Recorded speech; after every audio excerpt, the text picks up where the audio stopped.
Cool. Hi, everyone. This is Richie and Shardul from Nexam. We are excited uh, and we are also nervous because I think we are presenting on this time for the first time, to the external audience. We have done this before within the company, but I think it's an opportunity for us also, to go out and share some of our thinking and our learnings with you guys. So with that being said, today's topic we are going to cover is technical diagrams in engineering and industry. Without explaining more, the whole talk is going to be about this thing. So without that, we'll just move on and we'll just give a brief introduction about ourselves. So I'm Shardul. I'm a junior partner here at Nexam. I have been working here as a software engineer for last 3 years almost now, and I have been leading the COA engineering team. So when I say COA, and you will see this reference a lot of times, this is one of the products we are going to use to demo, the things that we are going to teach today. So COA is basically Community Online Academy. It's a e-learning platform that we have developed during the pandemic. And I have with me Richie, who is also a junior partner. He'll introduce himself. Hey, my name is Richie. Like Shardul mentioned, we are software developers in the Nexam Boston office. So I work with the ETL and COA team. So as we go further, we'll explore more about who we are, what we do, along with a main topic. So I work primarily on these two teams, and I joined 6 months after Shardul joined. So it's around about 2.5 years at this point. So enough of the introductions for now. Yeah. Also one quick thing before we get into the details and nitty-gritty. So it's just been 3 years for us also living the student life. So we want to make sure we keep this as interactive and as real as possible. So for that, one request from our side would be to use as much chat as possible. So if you have any questions, any reactions, please feel free to post in the chat. I think it's going to help us understand the vibe and how we are headed with the lecture. So with that being said, I think Richie can start. Sorry. I've had a flu since few days, so it's a bit tough for me. But a bit about Nexam. So we started in 1994 as a coupon book business. We've gradually grown into a company that does e-commerce. We primarily deal with employee perks. So we work with over 70% of the Fortune 1000 companies in the US. We also have a branch in the UK, in London specifically, but we also have clients worldwide in a lot of countries. So to give a quick introduction into our business, we have two primary businesses. One is the e-commerce part, which is the employee perks. So if anyone's interested to explore the platform and just check it out, it's on perksatwork.com. Our second business is, we call it Biz2, is HR tech. So it's not the traditional HR tech that you might have heard about, like payroll management and all this stuff. It's more into how do you develop an employee for in their leadership skills, how they can make good decisions, how can the whole company be transparent and implement open door policies and those kind of things. So we have a suite of apps that we use for this purpose. And one of those is COA. So the one that Shardul mentioned sometime before, it's called COA, Community Online Academy. So this is started at the height of the pandemic in March 2020. So this is an online platform where we offer a lot of content, a lot of classes actually. In fact, we offer live classes every Thursday. That's around 60 plus classes every week, which covers a breadth of topic that includes wellness, fitness, learning, leadership development. There are a variety of topics. If you are interested, feel free to go check it out. We have a URL that Richie will mention ahead, but yeah.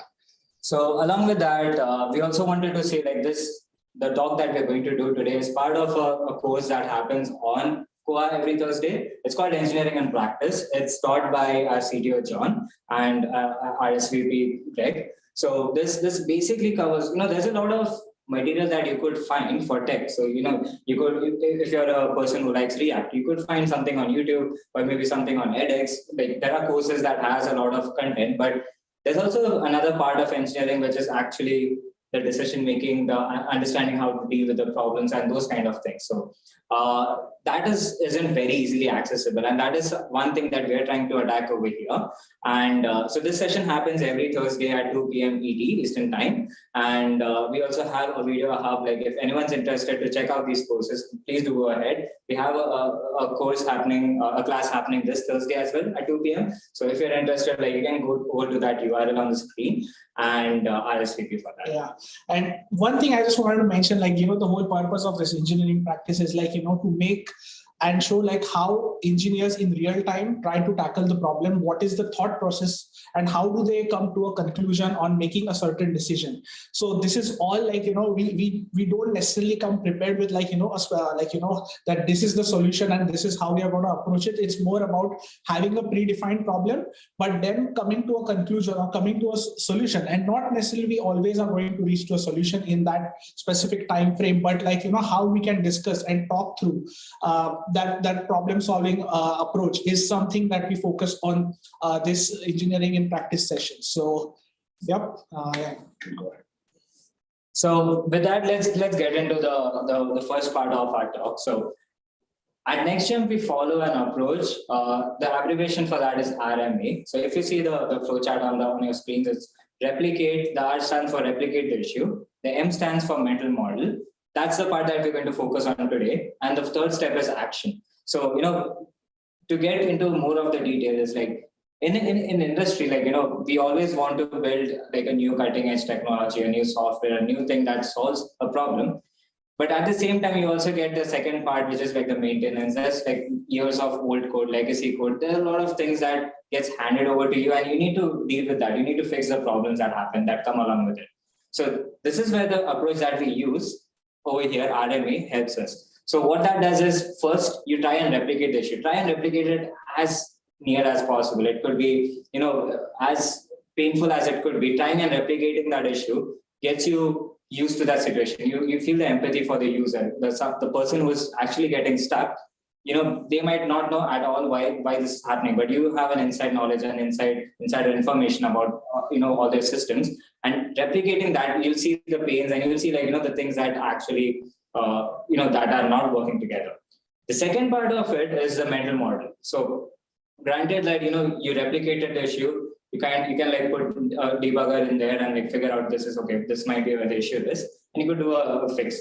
But in industry, when you start working, you're not working alone. You're working in a team. You have a lot of different stakeholders in your in the whole process, right? Like there are business decisions, there are domain experts, there are like other very specific nitty-gritties that might have to be like something had to be done for a particular case scenario, but you weren't aware. So what helps is if you share, like this is the understanding of my system, and this is where I feel like the problem lies, or this is where I feel like this doesn't make sense to me. If you're informing other people, if you're like sharing that information very quickly with others, it helps you get quicker feedback. It helps you solve your issue very quickly as well. So that is where we say, like, make your mental model, put it in a picture, put it out somewhere, and get feedback on that. And the third step to this is obviously take action and try and fix it. A second part of this is, if you see, there's a cycle. There's like 3 steps, and the whole thing is in a cycle. Why this happens is, very few companies at this point, in my opinion, have the liberty of having like a 6-month development cycle or maybe like a year or something. Most of the companies are very agile. You need to get fixes out very quickly. It could be a matter of weeks. It could be a matter of weekly or maybe even daily. Like you can't say it. There are some things that are just high priority. So instead of waiting for the one perfect solution, you can always try and figure out, okay, this is kind of the core of the problem. Try and fix that quickly, and then like go ahead and develop it. For an example, I need to put like just consider like a fancy button on a page. So your first V1 in your test environment could be like, just put a dirty old button over there, just like no styling, nothing at all. Just put it over there. Iterate, show your mental model like this is how I'm planning to integrate this with other features, and action it. Second step is you add more style. So you're getting quick iterations, you're getting quick developments ahead, and you're presenting your ideas with others as well. Yeah, one thing we also like, one of like what Richie was saying about this development approach, we also call as like a tracer bullet approach, wherein like, you are placing the minimum requirements on each of your components, and then as you are like, evolving the system, checking the data points about how the system is working, whether it is working good or bad. And then you are making decisions at every step, like, whether which component needs to be optimized, what thing needs to be like, if it is UI, UX, like what needs to be done better. So based on that, you are like, taking those decisions. That's why in today's world, you wouldn't see companies like, waiting for like, say 6 months to make a release and then hold on their releases. So it's very quick, it's very agile. So how can we like, make sure our development as a software engineers is also like, corresponding to that speed is something that this RMA approach is replicating here.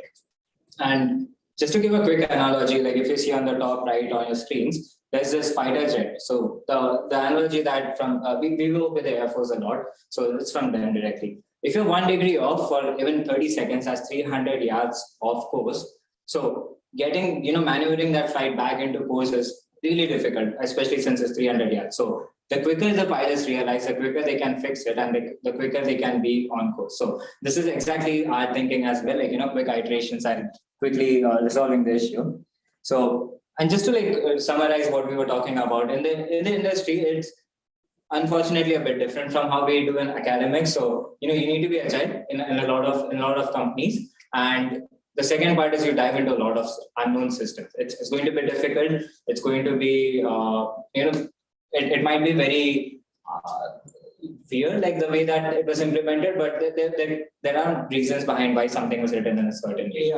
Yeah. So, like just to mention on that, like, one of the things is like, for me, when I started joined Nexam, I was not like, handed over like, a clean slate where I need to develop something from the scratch. I was working on a product which was like, developed by engineer who was here since like, last 10 years.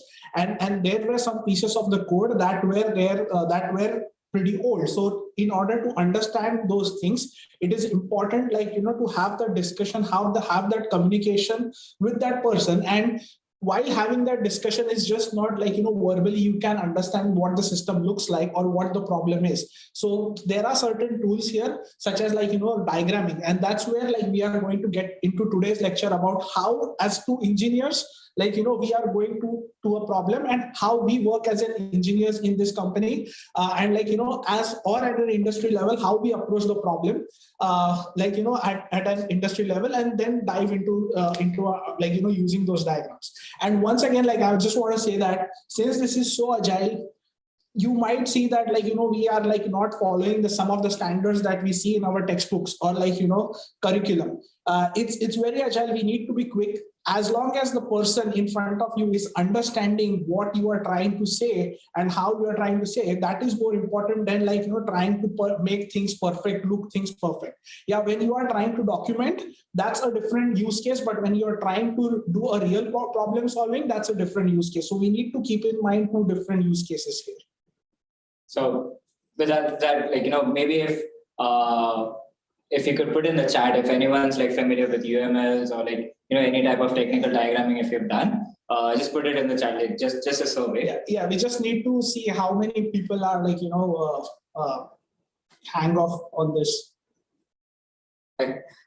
So while you do it, right? So keep in mind, this is quick iterations. This is what we're like trying to put away here. So keep in mind that what we're going to do might not be standard specific. There could be errors, but as Shardul mentioned, it's more between like the dialogue between both of us. Are we understanding? Are we getting to know how to resolve the issue and how to like get our results out?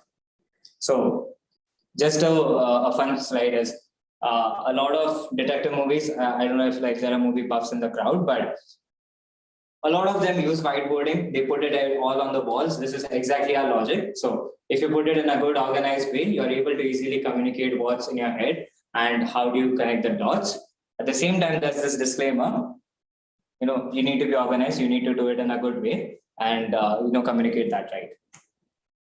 So with that, just to give a quick, pick of our diagrams that we constantly use at NextJump is sequence diagrams or like flow charts. I'm personally a big fan of flow charts. If I need to show a certain a flow in the system, it's very easy to make. It's very easy to remember the notations on it as well, and it gives you the idea of what's exactly happening.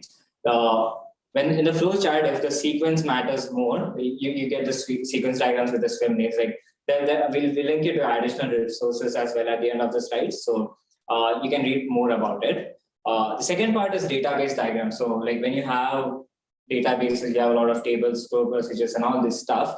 You need a good database diagram to make people understand how the databases are related to each other. So this is separate from the application part of the code of your program. It's specifically dedicated to your database itself.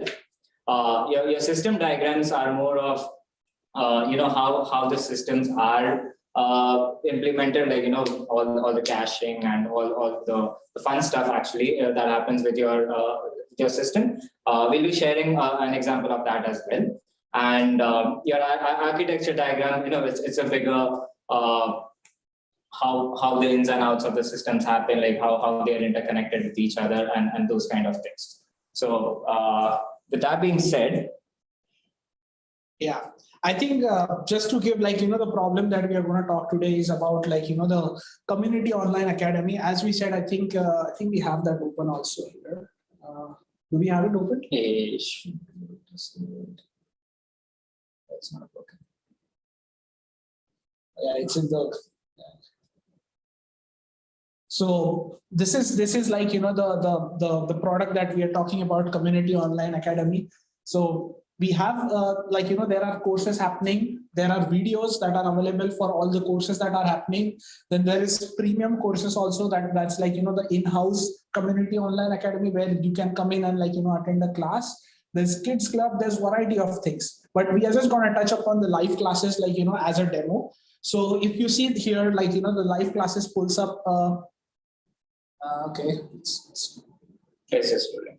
Yeah. It's the Wi-Fi. Yeah, it's the Wi-Fi issue. Sorry for that. Yeah, so if you see here, this is a schedule page wherein the community is happening. Like the next Community Online Academy is happening on Thursday, January 13. It happens every Thursday.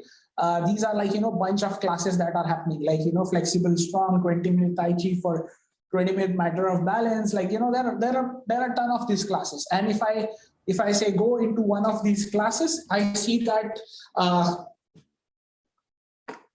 once I go into these classes, you can reserve your spot. There are certain fixed capacity for each class, and once you reserve, you see there is description, who's the audience expected, there is instructor, there is feedback about the instructor as well, and then you can reserve a class. So right now, what the current state or the current system is that it's a class is standalone class. When I say standalone, that means every week, say 20-minute Tai Chi for joint mobility, it is happening. Every week, a user needs to come in and reserve his spot before the Thursday so that he can attend his class. But and we had the business requirements were in that way. That's why the system was kept. Now we wanted to add a new feature wherein we want to do certificate-based courses. And when we say certificate-based courses, we want users to attend a specific class or a specific course for a matter of say a course is defined by 8 classes. So he needs to attend those 8 classes, and at the end of those 8 classes, we'll get a certificate. So in that scenario, it doesn't make sense to make to have a user come RSVP every week, because we want to give a certificate to person who has attended all of those 8 classes, right? So for that, we wanted to implement a new feature, which is basically subscription-based feature, wherein if you subscribe or enroll into a particular class once, you will be enrolled till the end of that series, and no other person can attend or enroll in that particular class once the start date has gone by. So that is the whole idea that we want to use as a problem here, and and put out the communication and the dialogue that we have while we are approaching that thing. So if we just after just going through the product itself, it's a very basic diagram. As as an engineer, I wanted to tell Richie, who's right now onboarding new onto this product. So basically, who's onboarding new onto this project. So basically, there is an end user. He's going to hit edu.percentwork.com. There is a gateway that it sits in front of it. Then there's authentication and all those things. Those happen Once those happen, you hit the application server. There is a Redis cache that lies between the database and the server. If you see that the record is there already in the cache, it will pull through cache. If not, it will go and read through the read through instance of the database. Just few things. It's a monolithic architecture. We are not using a service oriented or microservices based architecture here. It's as simple as we have kept. And also we are also relying on some of the AWS functionalities or the services that we have. One of those is all the images or the videos that you will see on the site are powered by AWS S3. So this is a simple architecture diagram, just to onboard Richie onto this project. So Richie, if when you came onto this project first, what was your thinking regarding the architecture? Did you have anything specific that you wanted to know or missing that you felt like?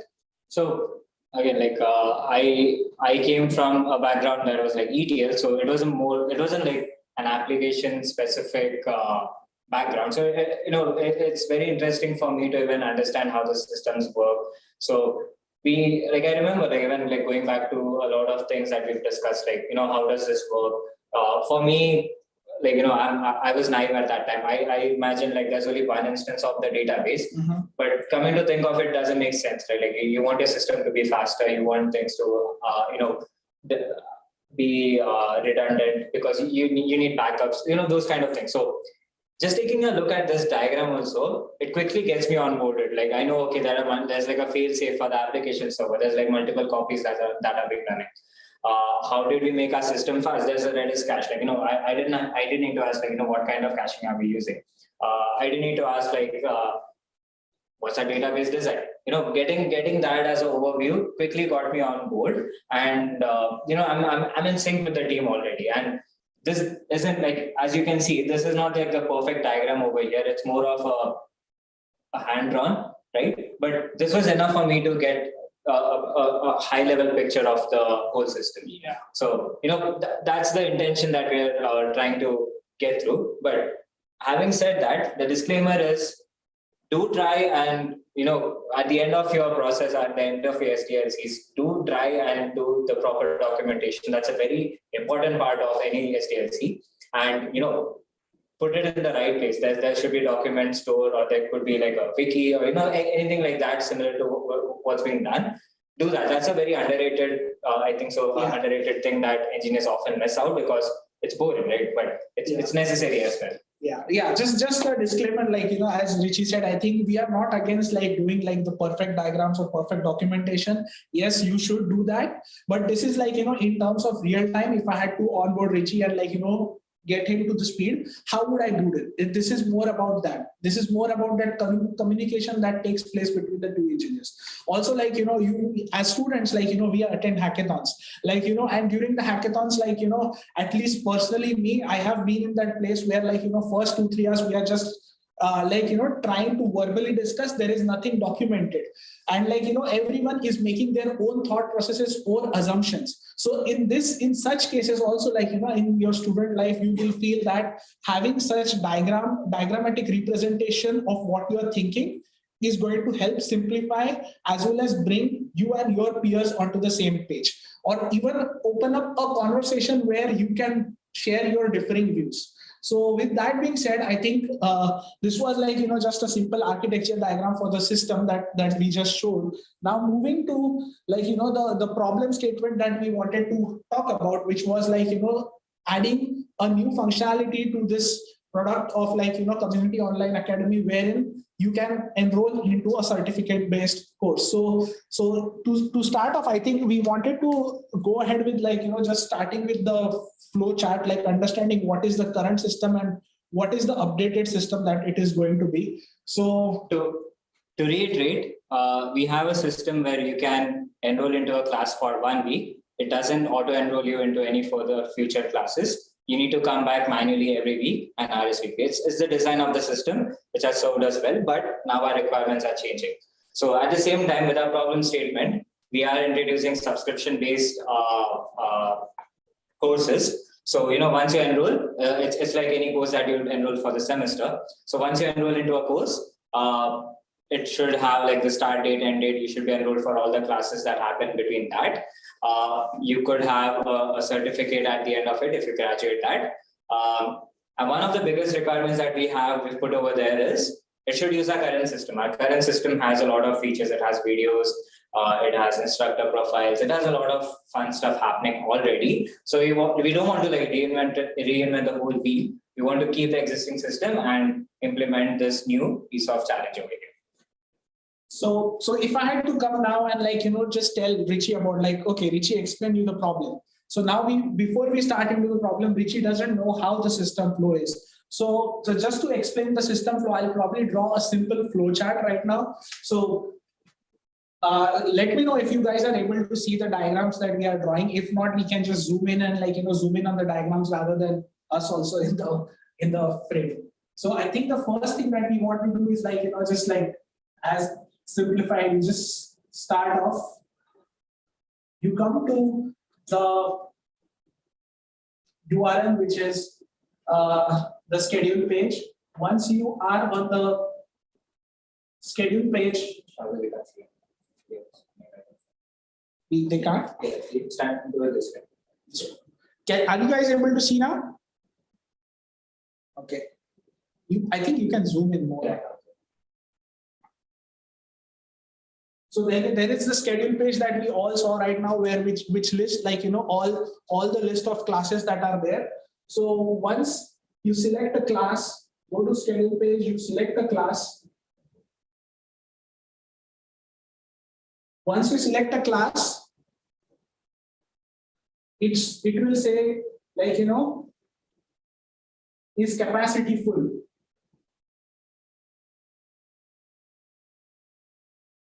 If capacity is full, you basically cannot do anything and the process will be terminated here, right? But if the capacity is not full, like just go in and enroll, and then once you enroll, you will get notified with Zoom and all those details, and eventually you are enrolled and then you will attend the class, and that's how the process will exit. But now this was the current flow of the system. Richie, like, if you had to come and like, understand like what the current system is, like, is there anything that is missing here, or like, what do you feel? No, I feel like it's straightforward. Just to maybe like just to pose a question, like how do you assign an instructor to a class? Is that you assign that like every week? Okay. So that's a good question that Richie is asking. Like, there is, so we saw that like, on the page itself, there are like, the instructor information is also there. There is the feedback information associated with that instructor. So there are certain pieces of information that may not be covered in like, a specific diagram. So this is like a flowchart that I've just drawn, which is just depicting how a user will use the system. But when we wanted to like, add those details, I would rather jump to a database diagram to explain those things. So we are going to go to the database diagram in parallel, like, with this thing. So just to like, go ahead with the database diagram for this system, I think we'll have, so now I'm going to show like, the overall schema for how the system is set up. So we'll have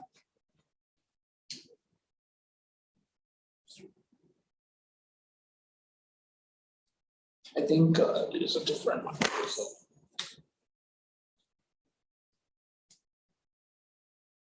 So the system, the way we have set up our system is basically there is a course and a class, and there are classes. So a course can have multiple classes. So for example, there is Pilates, right? So there could be different versions of Pilates which different instructors are teaching, and those are extending through a specific course. And there could be different instructors associated with the course also. So the base thing is there is a course. Course will have its like a unique identifier, which is UID. uh,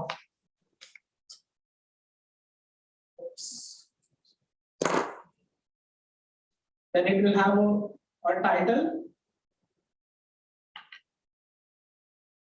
a description, and say an instructor UUID.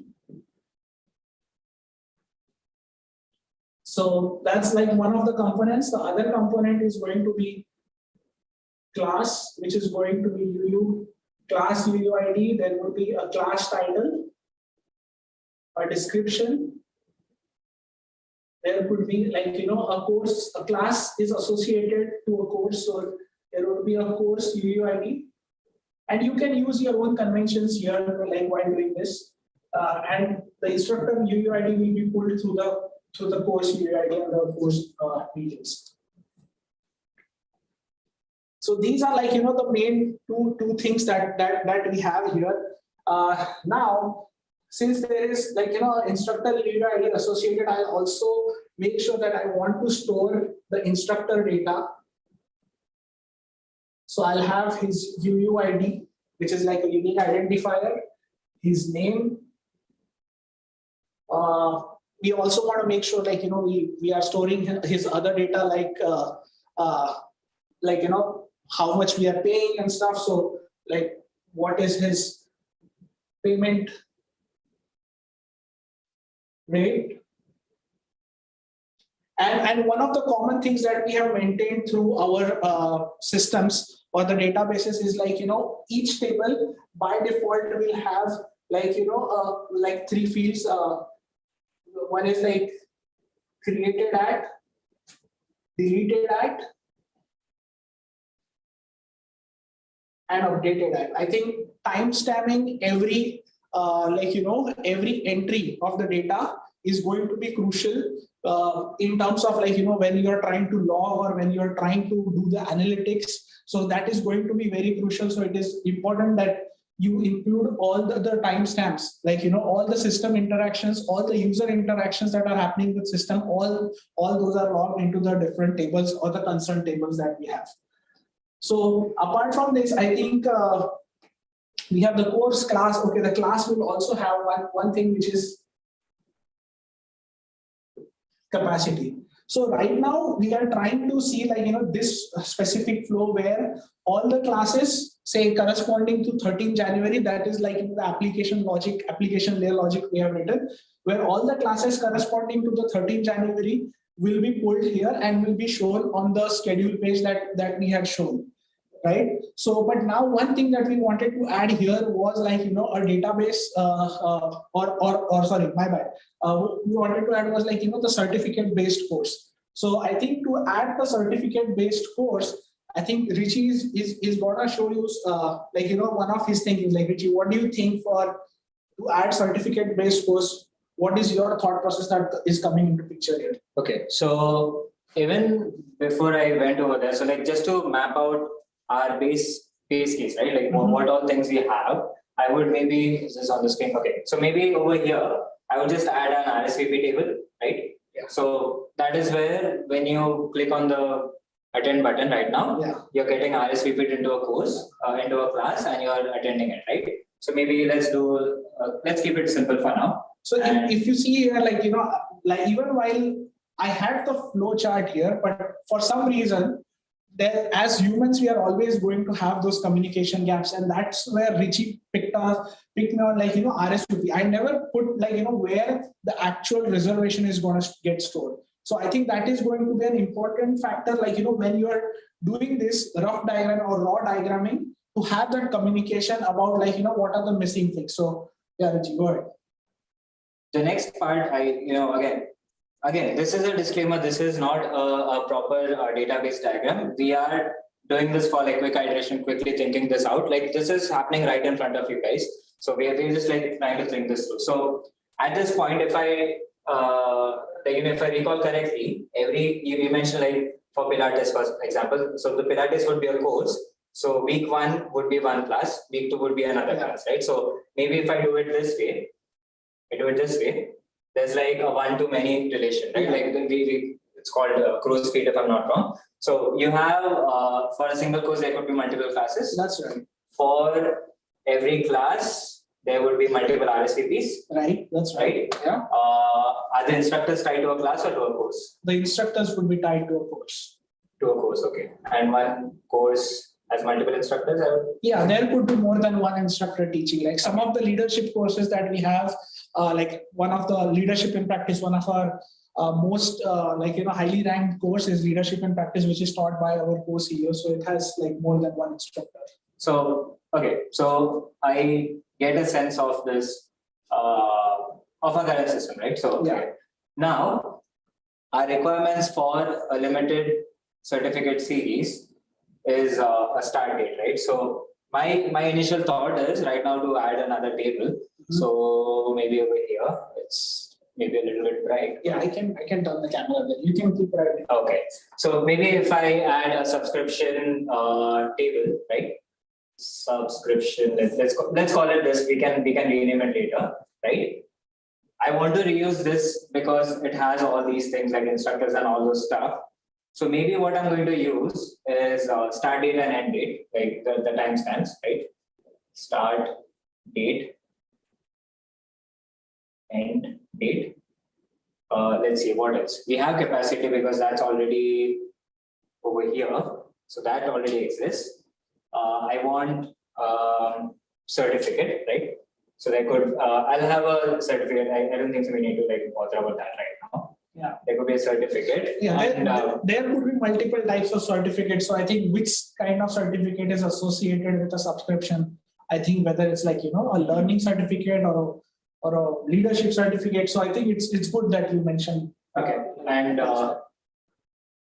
I would say because we want to reuse the system, let's link it with the course, right? Because that's like the center of everything right now, right? Yeah. So this, in my opinion, this should be the new table. Yeah. Right. I'll explain to you why. Right. And this gets linked to every course could have multiple subscriptions. Why? Right. Because let's say an instructor is going to teach technical diagramming.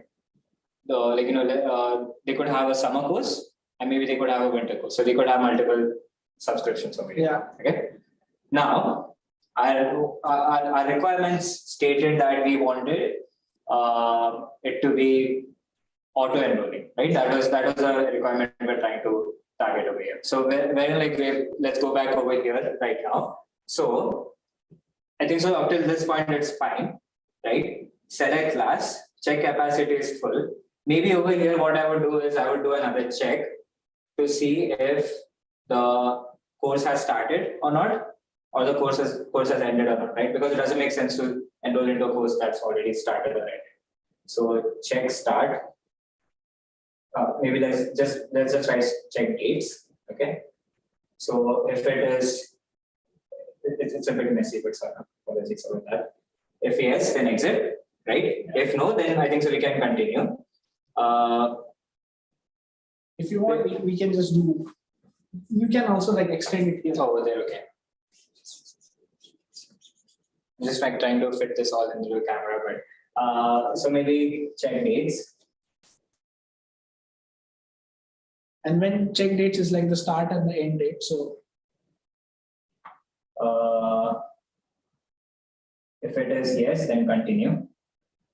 If it is no, exit.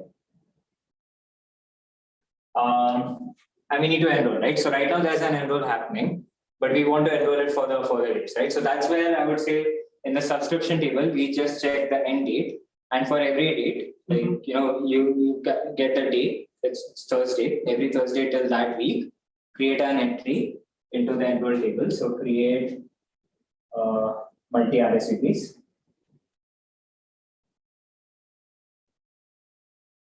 Right.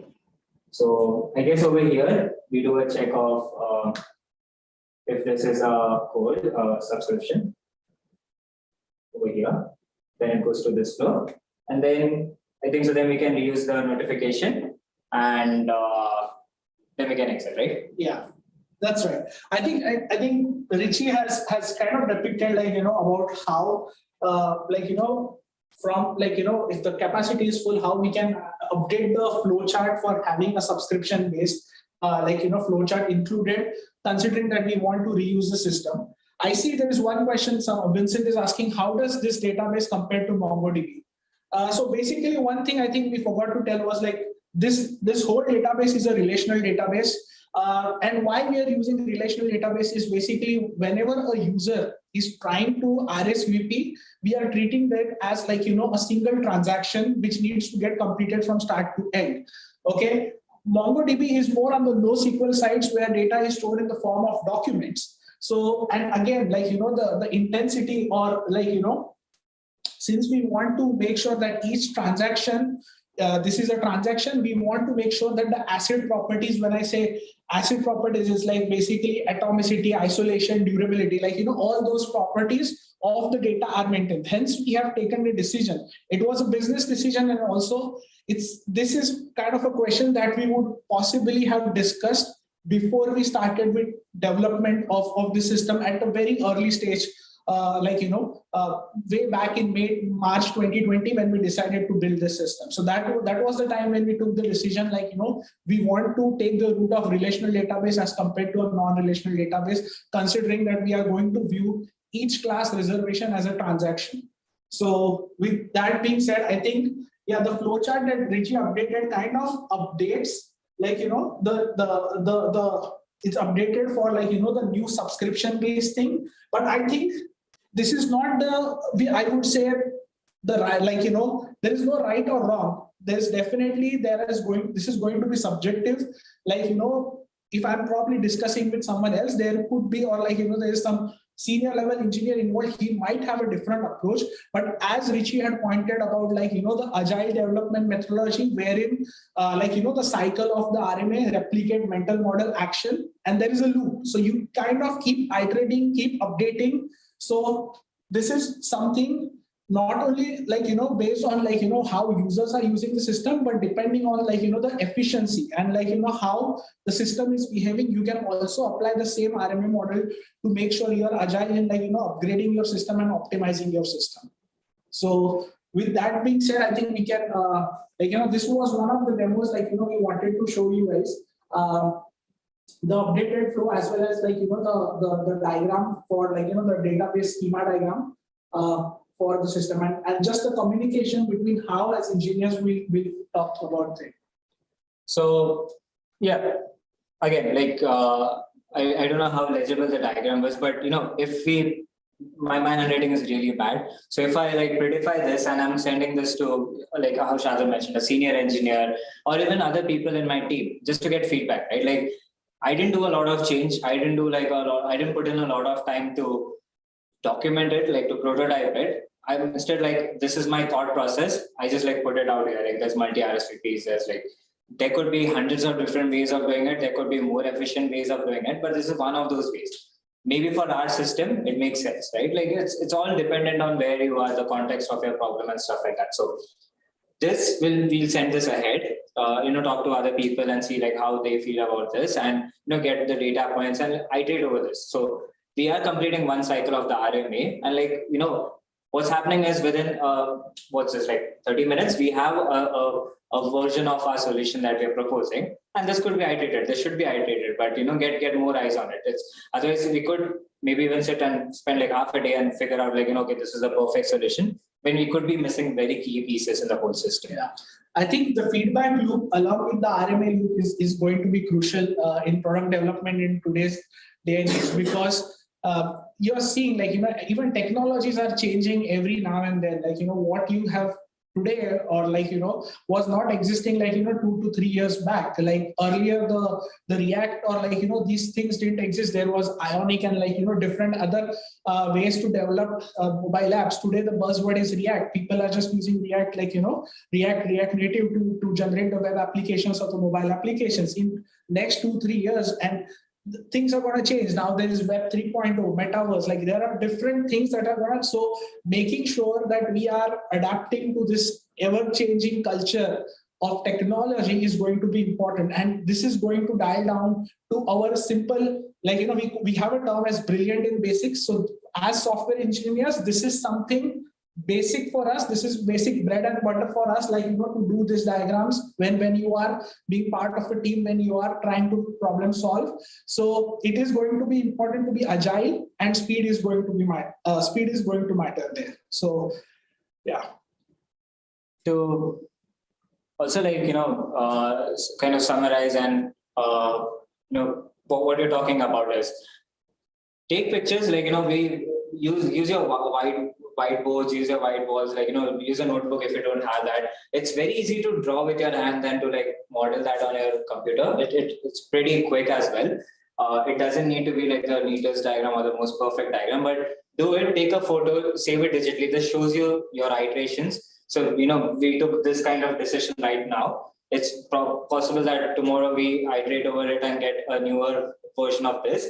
We can go back and see, okay, this was what we initially thought, and this is why it didn't work out. So you have like an archive of your bad decisions, maybe, or like, better decisions that you have come across.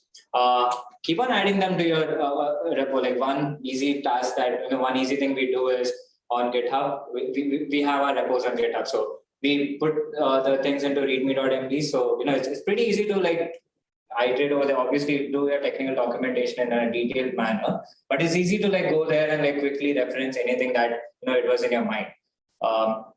Even better, like, just open a Word doc, open a PPT, just like keep on putting screenshots, keep on putting thoughts that you had in your mind. I think I'll just add one thing. It is important to document your bad decisions more than your good decisions, because you get maximum learnings from your bad decisions that you took as a software engineer. Yep. So then again, like, what we've been saying, iterate over it. It's not necessary that you need to get your perfect in your first shot. Iterating over it, talking out is the most important piece in software engineering that it's never taught out. Think loud. Put your thoughts into words, like communicate with the person in front of you, figure it out. Diagram the whole thing, right? Like we have a lot of useless things over here, but why we have that is because in the overall system, it makes sense. So if we didn't consider it, we could have taken another totally different decision, which, it would work for the specific use case, but what would happen is, in the overall system, it's going to break. Something's going to break at the end. So, diagram as much as you can, put all your thoughts, put the whole entire system, again, it doesn't need to be perfect. It just needs to be there. And, keep on iterating over it. So, I think yeah, that's something we had to show you guys, because as engineers, I think we are also growing and trying to adapt to the skills. Like I think this is our start of our even we are at the start of our engineering careers where we are trying to problem solve an existing problem, as well as take on some of the new features that we want to build in. And this is something that we have learned through our last 3 years here at Nexam. And as company, we are very much invested in iterating and making sure that the feedback is something that is received for your personal development as well as for your technical development. So that's all we had. If you have any specific questions, or also one thing is we can just paste the link in the chat itself. If you guys want to attend this engineering in practice series, I think Richie will just paste the link for that in the chat, but which is taught by our CTO. So feel free every Thursday 2 p.m. Get more understanding of much bigger systems. The e-commerce system is definitely much bigger world than this community online academy system. So feel free to attend that. Feel free to connect with us during those sessions, and we'll be happy to share it. If you have any questions or concerns on why you are doing this, or if anyone had any quick questions, we could take them, or we could share our emails as well, and you're free to write in about that. Okay, so we have one question. This is more about mention. So are you asking what would you say are the most effective things to improve company culture? Are you talking about the tech culture or just the culture in general? but anyways, I think transparency and feedback is something I feel personally is like an important part of improving the tech or just culture in general. I think from top bottom or bottom up both ways. I think that's going to be a crucial part as I feel having transparency, making sure that trust is maintained. So yeah. Yeah, maybe just to put in a plug over here is we have seen industries where it used to be like factory line things where orders were given to you and you had to just complete them. Versus right now, every person in an industry in the company is a leader. You need to take decisions every day, every second, and those need to be good. So even changing that from a top-down hierarchy approach, it's more changing into a decentralized. Everyone's an equal stakeholder in the whole company. So that's how even we are viewing company culture and how we are changing as well. So I just felt like that's. Yeah, no, definitely. I think decentralization, I think as engineers also taking some of these decisions, I think even in the actual problem that we are doing, not necessarily we have to wait for some higher up or a higher level engineer to give us approval of whether you can go ahead. Yeah, there could be some key things, but I think it's important as a young leader, you have that right and you practice those decision makings because that's going to help you grow. So Aryan had a question. How would you say working at Nextgem day to day is typically? It's maybe two quick keywords would be fun and challenging. As you can see, we are pretty early in our engineering lives, and but we're still in charge of products, important products that we have in our company. So there's a lot of new challenges that we face every day. There's a lot of new ideas that come to us and how we iterate through them, how we filter through them, and what gets onto our users, how do they react with that. It's pretty challenging, but at the same time you get a very different perspective into the real life world. So yeah. So we have how do engineers interact with other teams at Nextgem? I think if we had to we have weekly scrums or even different teams have their own different way of communication. I think we also have something called as 10x, which are people teams will go out, present their products and get feedback from the rest of the company. So that's one avenue. There's other weekly scrums that are there, as well as the normal means of communication Slack, Zoom are some of the for instant and faster ways to communicate. Crystal says in the system that we created, what's important to do well in the back end to make user experience interface friendly? Maybe first thing is we do mention quick iterations. Quick iterations, in my opinion, equal to a lot of bugs. So keeping brilliant in your basics, right? When you're writing stuff, always check for the edge cases, always check for things that might break. It could be the most obvious things, it could be the most unobvious things. So keeping those in mind, then there are simple policies caching, fail safe, how do things in a very weird scenario, if things break, how do you control it, and how do you not let the users suffer? This is one of the core things that we also focus over here. So yeah, that should be it. Yeah. Raymond asked, how often do you come up with the ideas where you have to sketch out like you did today? I think that's our daily routine. I don't think any problem that we tackle, and I think we both are since co-leading one of the products, we are mostly engaging in these diagrams on a daily basis. I would say there are different problems, different things that we are tackling. So if I had to talk about frequency, I would say on a daily basis, even a simple simple thing where we had to say update the system flow or update a user button. I think even for that it's important that what I'm thinking is the same thing Richie is also thinking. We are on the same page. So, and we are imagining the system in the same way. So it is important, like, to have these, have our conversations through these diagrams. So that I would put it that way, having conversations through diagrams. So I would say, we usually have these conversations on a daily basis. What kind of work do interns do at Nexam? So I think we both, before we became full-time engineers 3 years back, I think we both did our co-op or the internship, you can say, for almost 6 months here at Nexam. And I don't think working as an intern is different from working as a full-time engineer. You will be made to do, like, the same real work that as a full-time engineer you do.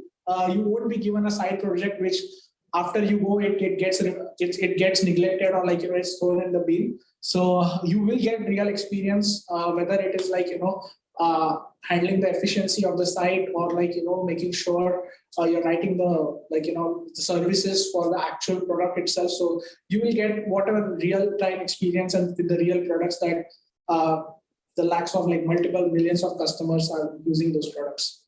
Like, things we did back then still work, still exist in the system. So it's all real work and real time work that we do. Yeah, and as an intern, you just feel proud working on a real system. Right. I guess this is our time then. So yeah, if any more questions, keep punching there, or yeah. Or if you still have more questions, you can email to our, which is pasting our both of our email IDs. So if you have any more questions, feel free to, like, email us. We'll be happy to answer those, or even have conversation or emails on that. Okay, if there's no more questions, thank you guys for coming and giving us a lecture on databases and all of these interesting things. Yeah, and then there's your contact is in chat, so I think anyone can reach out to you guys there. But yeah, thank you for joining us. See you guys. Have a good one.